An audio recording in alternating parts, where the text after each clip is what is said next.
Hello, this is Ken, your podcast preacher, and I want to welcome you back to Deep Waters. This podcast is brought to you by Applied Strengths Ministry, where we believe working together in our strengths is the effect of working out the will and calling of God in our lives. The title of this message is Calling All Fear, Calling All Fear.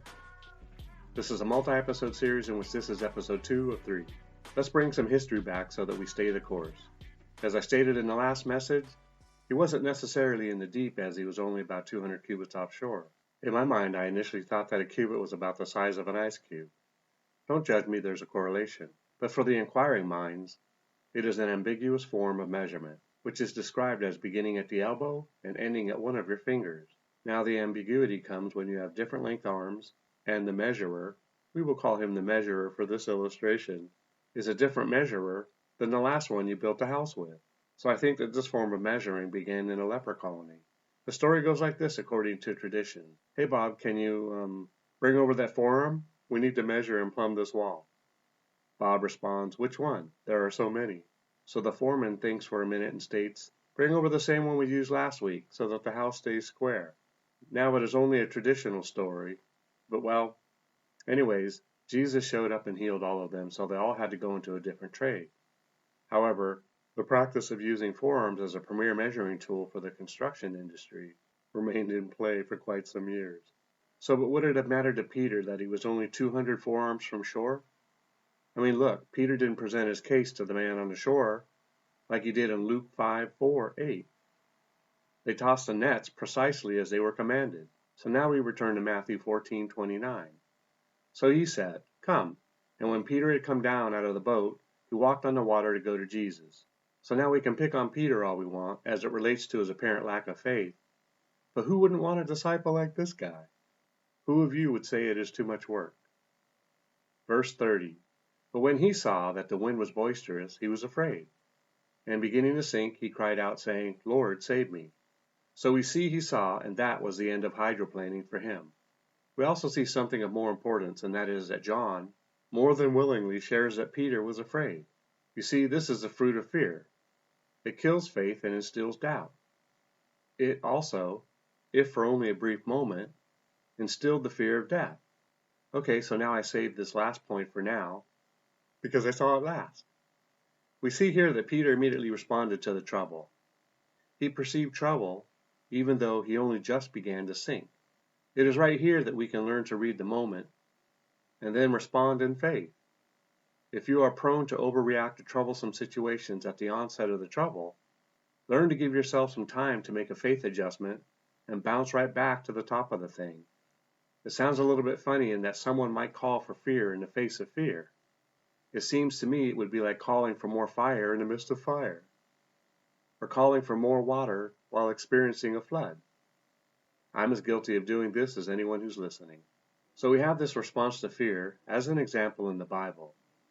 And we will see that they were not berated because they got what they called for. Nope, Jesus just called in the weapons that cancel fear, which is a statement he used several times in the Bible, and which is rather odd and seems a bit out of place, considering that they were in the middle of an event that, in most cases, would have caused anyone to cry out for fear. He said, be of good cheer. Yep. He told them right after he had scared the bejeebies out of them. And then he said, it is I. He then takes it a step further and explained the situation that they were in. So you could say, in essence, he gave them a reason to grab on to peace and didn't just leave them hanging on the rope of fear. It is interesting that in John 20:26, he pops in right beside them, standing with them in the room. Bink, and he immediately says, peace. John 20:26. And after 8 days, his disciples were again inside, and Thomas with them. Jesus came, the doors being shut, and stood in the midst, and said, peace to you. Is Jesus like the Fonzie of their day or what? So you place yourself in this moment, in this story. You were in a room talking about the whole event of Jesus, including his death. They did forget that he was coming back. And the fact that the same people who hated Jesus also hated you, and that if they killed someone as innocent as Jesus, they probably didn't need much reason to also start taking you out as well. So lots going on in the room, including the tension of the moments. All of a sudden, Jesus just appears in the conversation. By this we know that Jesus had a great sense of humor, and it's my thought that he may have even chuckled under his breath as he saw the looks on their faces. So the point of the story is that in this situation, he says peace, and that is our weapon to fight off fear. Did I just give you the ending of the story without digging the well? Even if I did, the story is fun, so let us continue. So we go from every one of these hardened UFC-type fishermen to a mind-bending we see a ghost scenario, to a request for fear. Then out of nowhere, Peter, who in all likelihood is standing, because when you see a ghost, you always position yourself to run. He called out to Jesus and told him to command him to come out to him. Perhaps Peter thought he could catch more fish by being in a position to be able to look down into the water and see the schools. Maybe Peter wanted to do this so that he could get back to the harbor and scare the bejeebies out of the other fishermen. But those are just two of my own personal possible scenarios.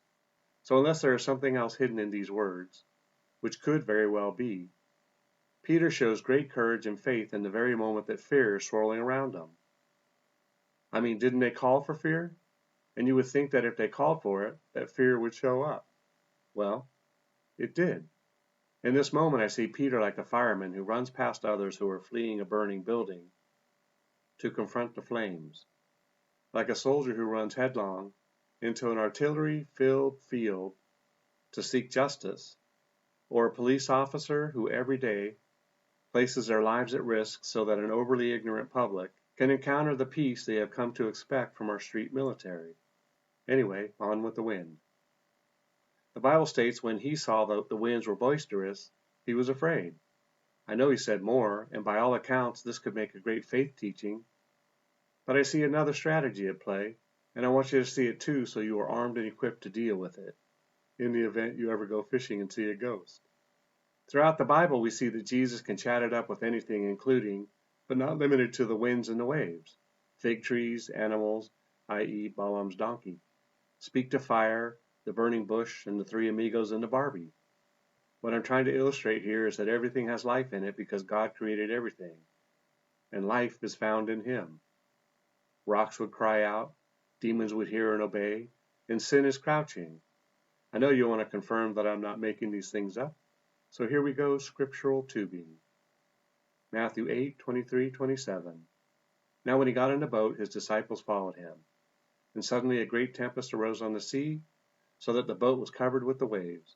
But he was asleep. His disciples came to him and awoke him, saying, Lord, save us.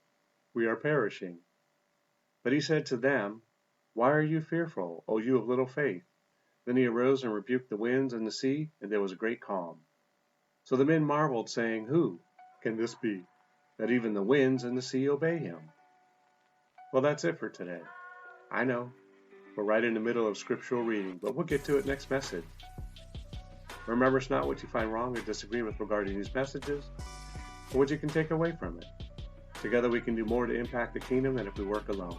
Let's flip the script and kill, steal, and destroy the works of the enemy, and create space for the light of light to shine through into people's lives.